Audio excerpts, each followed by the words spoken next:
Bienvenue pour cette analyse des deepfakes, un sujet vraiment omniprésent dans les documents qu'on a pu consulter.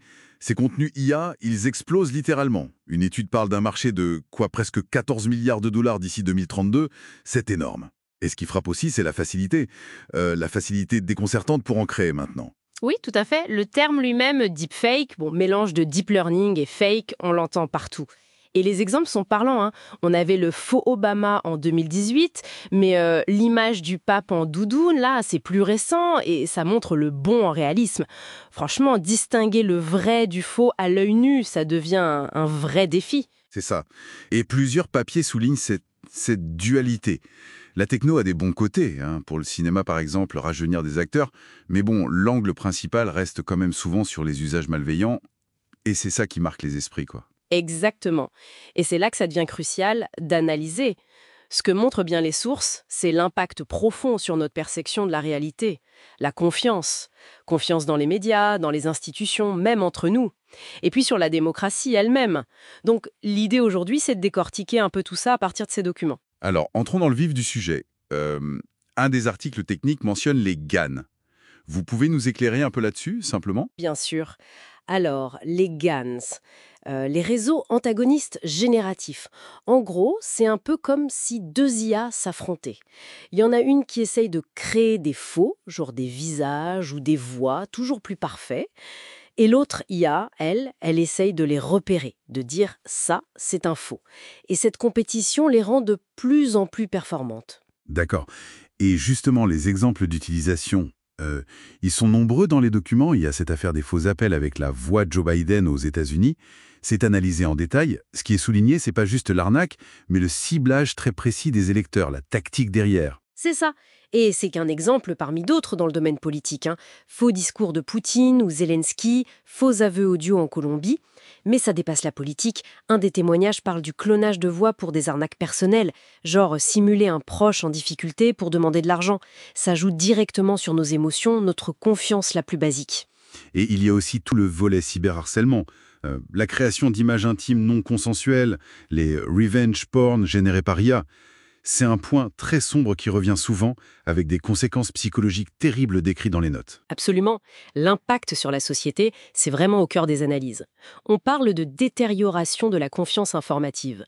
On est en plein dans cette ère de post-vérité, où, comme l'écrit un éditorialiste, l'émotion, la répétition d'un mensonge peut finir par compter plus que les faits. Et le risque, c'est double. Soit on croit tout, soit on ne croit plus rien. Méfiance généralisée. Ce qui nous amène direct au risque pour la démocratie. Une inquiétude majeure d'ailleurs, citée par le Forum économique mondial. Un article avance que le danger, c'est pas seulement de truquer une élection, mais de saper petit à petit la légitimité des institutions par la suspicion constante. C'est un point clé, oui. Manipuler l'opinion, creuser les divisions, tout ça attaque le droit à une information fiable. Et pour les médias, qui sont en première ligne, comme le décrivent plusieurs sources, vérifier devient hyper compliqué. Leur crédibilité est mise à rude épreuve en permanence. Alors face à ça, les solutions. Les documents en explorent plusieurs, mais parfois ça semble contradictoire. L'AI Act européen, par exemple, avec l'obligation d'étiqueter les deepfakes.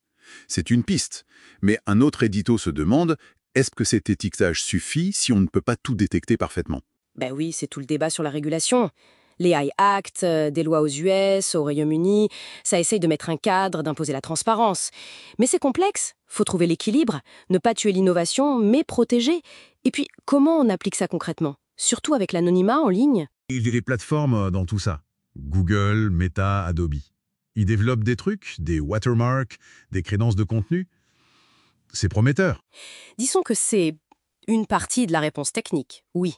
Intégrer une signature invisible, une preuve d'origine, c'est une forme de co-régulation. Les plateformes aident à détecter, à signaler. Mais il faut être réaliste, aucune techno ne sera jamais infaillible à 100%. D'où l'importance de la responsabilité de chacun. Et de l'éducation. C'est un point qui revient beaucoup, beaucoup dans les articles de fond. L'un d'eux donne ce conseil simple. Toujours croiser l'info.